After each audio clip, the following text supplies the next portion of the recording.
সুলতান ইবনে আদেল বলতেছে, ও প্রাণের স্ত্রী, তোমার শাড়ি দিয়ে আমার কাপড়ের কাপড় পরাইতে হবে না। আমার গায়ে যে জামা দেখতে পাচ্ছ, এই জুব্বাটাই আমার গায়ে দিয়ে দিবে। জুব্বার মাথায় একটা গিরো দিয়ে এই জুব্বায় আমার গায়ের মধ্যে পরায় কাপড়ের কাপড় হয়ে যাবে।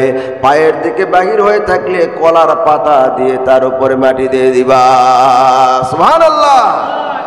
এক্সট্রা তোমার শাড়ি নষ্ট করার দরকার নাই, এক্সট্রা কাপড় কেনারও দরকার নাই। তবে হ্যাঁ, শুনে রাখো, জেনে রাখো, আজকে রাত্রিবেলা যদি আমি মৃত্যুবরণ করি, তাহলে তুমি মাটি দিবে কেমনে, জানাজার কেমনে হবে? কিন্তু কথা হলো, রাত্রে মৃত্যুবরণ করলে রাত্রিবেলায় আমার জানাজার পড়ায় রাত্রিবেলায় মাটি দিবা, দিনের অপেক্ষার দরকার নেই। প্রাণের স্বামী রাত্রিবেলা মৃত্যুবরণ করলেন, এখান থেকে গ্রাম অনেক দূরে। তোমারে কে জানাজার নামাজ পড়াবে, কে তোমারে কাফনের কাপড় পরায় দিবে, কে গোসল করায় দিবে? প্রাণের স্বামী রে, তাহলে তোমার কিভাবে দাফন কাফন হবে, জানাজার নামাজ হবে? সেই সময় বলতেছেন সুলতান ইবনে আদেল বলতেছেন, ও স্ত্রী, আমি মৃত্যুবরণ করার পরে আমার দুটা নিষ্পাপ সন্তানকে ওই গ্রামের ভিতরে পাঠিয়ে দিবা। গ্রামের ভিতরে যাওয়ার পরে গ্রামের মসজিদ ইমাম সাহেবকে বলবে, ইমাম সাহেব তার যেন মুসল্লিদেরকে সঙ্গে করে নিয়ে আসে, আমার এই দাফন কাফন করায় রাত্রিবেলায় জানাজার নামাজ পড়ায় মাটি দেয়। বলে যদি ইমাম সাহেব না আসেন, মুসল্লিরা যদি রাত্রিবেলা না আসেন, বলে যদি না আসে, তাহলে তুমি একটা কাজ করবা, আমার দুই সন্তানকে ধরবা, দুই সন্তানকে নিয়ে পাহাড়ের চূড়ার উপরে উঠবা, দুই সন্তানের গায়ের উপরে, দুই সন্তানের ঘাড়ের উপর হাত দিবা, আর একটা পাথরের উপর দাঁড়ায়া চিৎকার মারে বলবা, ইয়া রব কদমতু সুলতান ইবনে আদেল। জোরে বলেন সুবহানাল্লাহ। ইয়া রব, হে আল্লাহ, তোমার সুলতান ইবনে আদেল মৃত্যুবরণ করেছে রে আল্লাহ, জানাজার নামাজ পড়ানোর জন্য, দাফন কাপড়ের জন্য আসমান থেকে ফেরেশতা নামায়া দাও। বলুন না আল্লাহু আকবার। আমার ভাইয়েরা, কথা বলতে বলতে কালেমা পড়ে আল্লাহর বান্দা দুনিয়ায় থেকে বিদায় নিয়ে গেল। এবার ছোট্ট ছোট্ট দুই বাচ্চাকে পাঠায় দিল, গ্রামে যাও, হুজুরকে গিয়ে, ইমামকে গিয়ে বলো, ইমাম সাহেব যেন আসে, যেন তোমার বাবাকে ধোয়ায়া কাফনের কাপড় পরায় মাটি দেয়।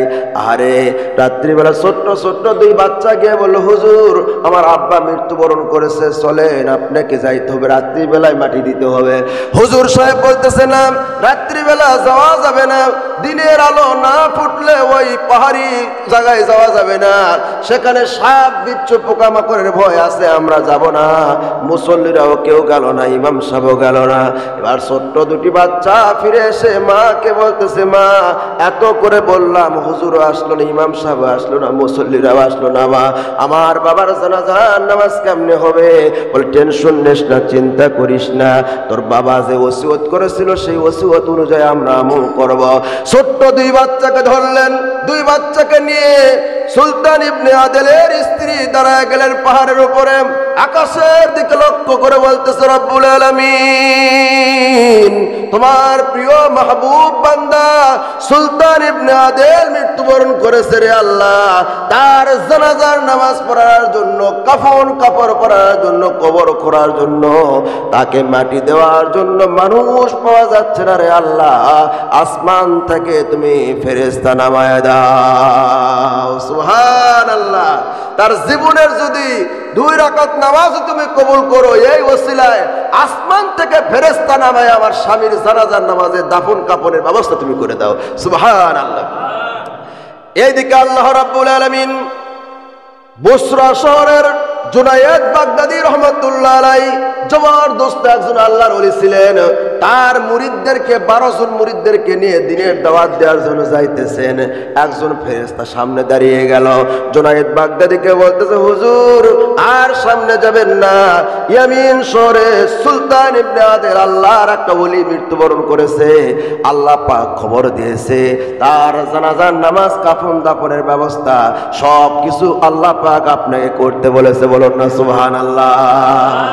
জুনায়েদ বাগদাদি রহমতুল্লাহ আলাইহি বলতেছেন, আরে ফেরেশতা ঠিক আছে, আমি ওই সুলতান ইবনে আদেলের জানাজার নামাজ পড়াবো, সবই ঠিক আছে, 250 মাইল দূরে। কত মাইল দূরে? 250 মাইল দূরে, এত দূরে আমি যাবো কেমনে?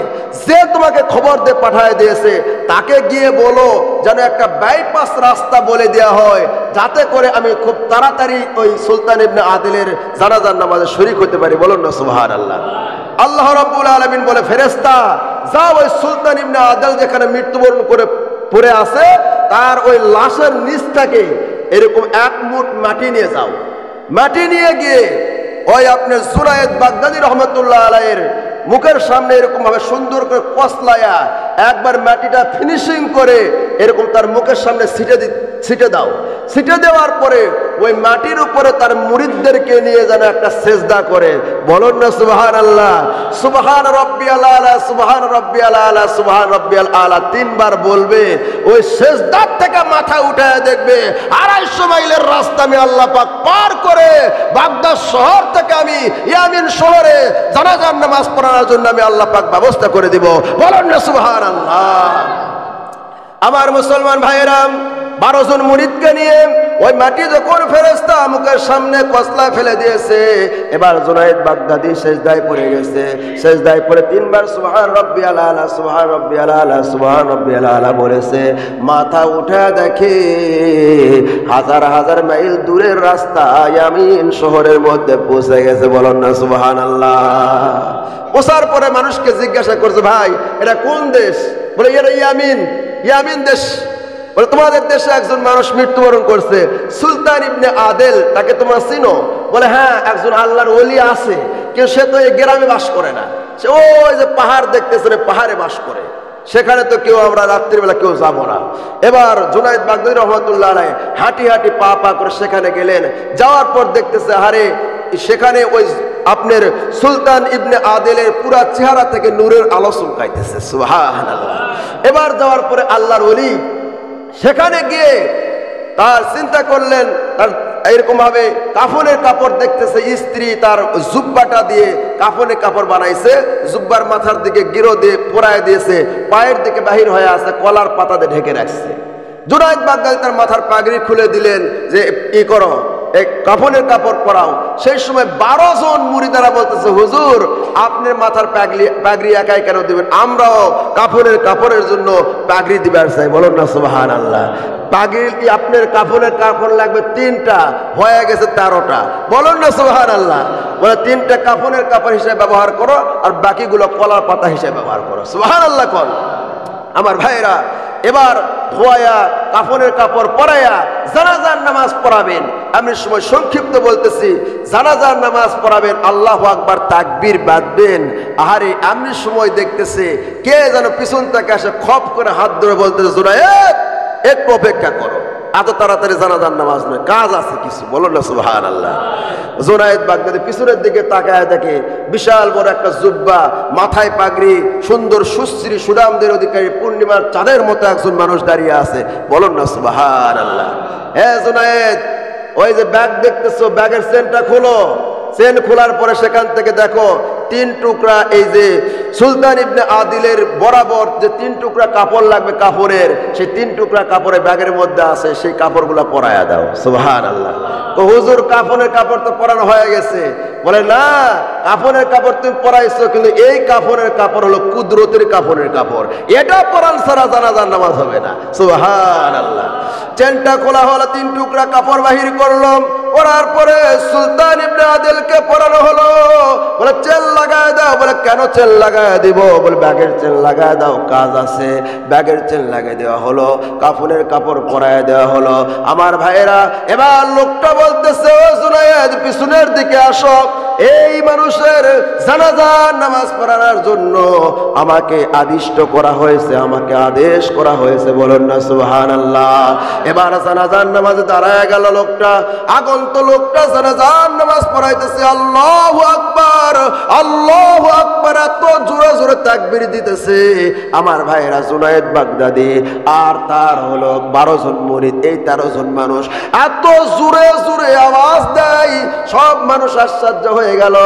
এবার যখন জানাজার নামাজ হয়ে গেল, ওই লোকটা বলতেছে ওই যে ব্যাগের মধ্যে 1200 স্বর্ণের টাকা আছে, এই যে এতিম দুটা সন্তান রেখে মারা গেছে সুলতান ইবনে আদিল, তার স্ত্রীকে ব্যাগটা দিবা আর বিসমিল্লাহ বলে বলে ব্যাগ থেকে স্বর্ণের টাকাগুলো বাহির করে সন্তানদের জন্য খরচ করবে। তাদের জীবন শেষ হয়ে যাবে, টাকা শেষ হবে না। আমার ভাইয়ের এবার আশ্চর্য হয়ে গেলেন।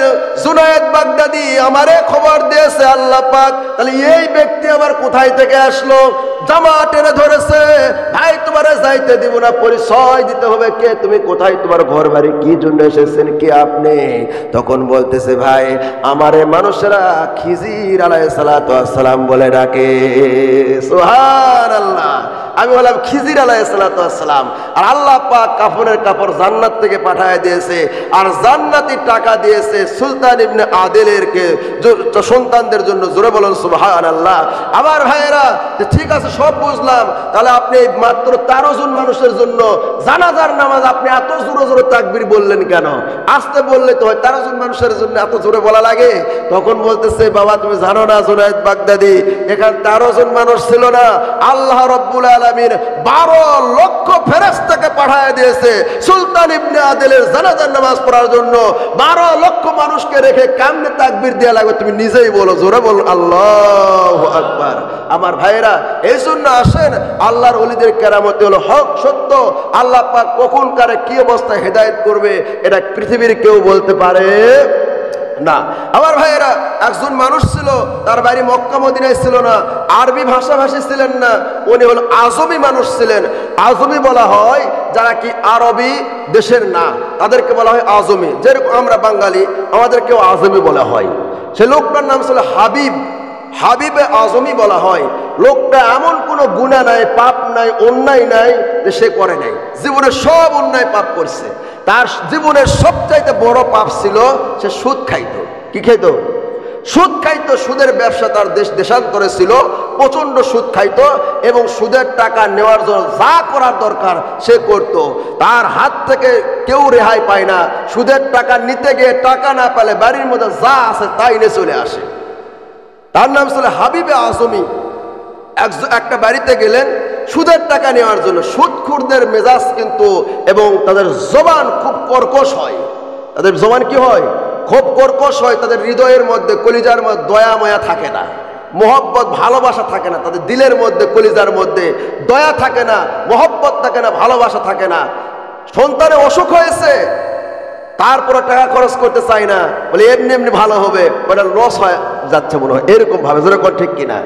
সুদখোরের 27টা এরকম ভাবে। আর দুনিয়াতে শাস্তি রয়েছে, তার মধ্যে একটা আছে কোনো জায়গায় সম্মান পায় না, ইজ্জত পায় না, বন্ধু বান্ধবের কাছেও সম্মানিত হয় না, স্ত্রীর কাছেও সুদখোর কোনো সময় সম্মান পায় না, সন্তানদের কাছেও সম্মান পায় না। দেখবেন খেয়াল করে চাষটালে বসে যদি 100 সুদখোর থাকে, আর 5 জন কিন্তু ইশারা করে কয় সুদখোর। আল্লাহর ওলি রশিদ আহমদ গাঙ্গুহি রহমতুল্লাহ আলাইহি বলেছেন, সুদখোরের ছায়া থেকে তোমরা দূরে থাকো। সুবহানাল্লাহ। কোন সুদখোরের ছায়া থেকে দূরে থাকো, কারণ সুদখোরের ছায়া একজন জাকের, একজন শাকের, একজন মুরিদের জন্য, দিলের জন্য ক্ষতি। এটাও বুঝেন নাই? সুদখোর এমন একটা মারাত্মক ব্যাধি। ওই ব্যক্তি আপনি যে অনেক ওলামায়ে কেরাম বলেছে যে আপনার ধান খাতের মধ্যে পোকা লাগছে, অনেক ওষুধ দিচ্ছেন ভালো হচ্ছে না, আপনার কদু খাতে, লাউ খাতে পোকা লাগছে ভালো হচ্ছে না, বুঝছেন? সবচেয়ে বড় মেডিসিন হচ্ছে 4টা সুদ করে, 4টা সুদ করে নাম লেখে ওই আপনার জমির 4 কানে পুঁতে রাখবেন, ওই দেখবেন যে 1 সপ্তাহের মধ্যে একটা পোকা নেই, সব চলে যাবে। চিন্তা করেন। আমি দেখার পর চিন্তা করলো, হাই মারাত্মক কথা। পোকা মাকড় পর্যন্ত ভয় করে যে আল্লাহর গজব আসবে, এই তো বেটা মরবে, হামু মরবো। বুঝেন না কথা? পোকা পর্যন্ত ভয়ে পালে চলে যায়, বুঝছেন? সুদখোর সবচাইতে নিম্ন গুনাহ হচ্ছে নিজের মায়ের সাথে 70 বার জিনা করা। যেরকম নাউজুবিল্লাহ।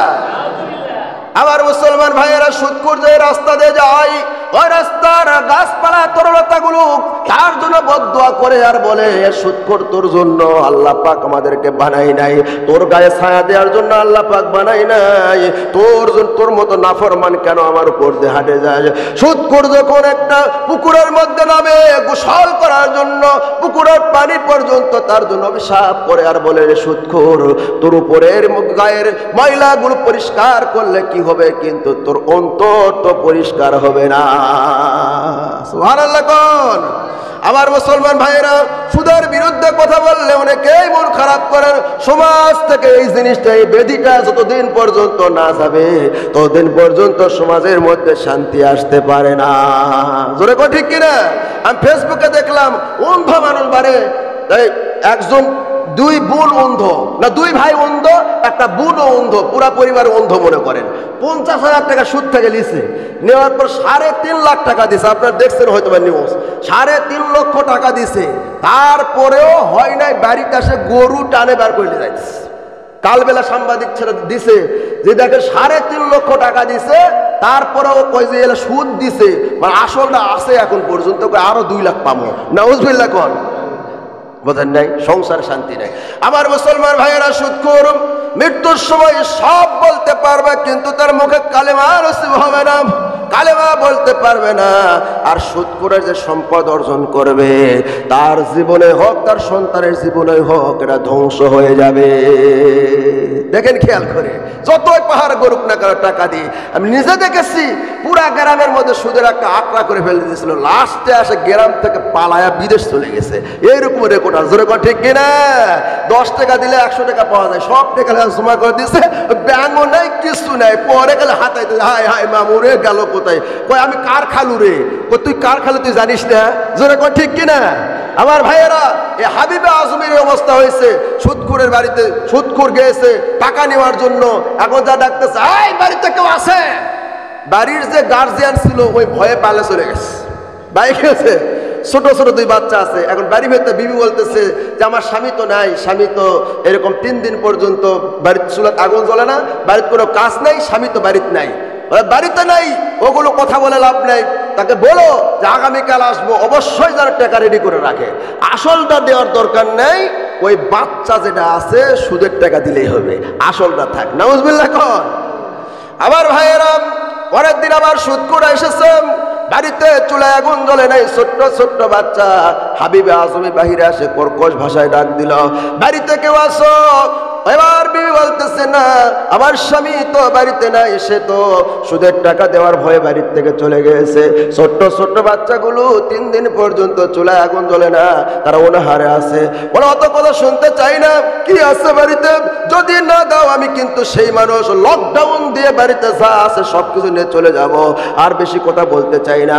আগামীকাল আসবো, সুদের টাকা না পেলে যেটা পাবো সেটাই নিয়ে কিন্তু চলে যাব।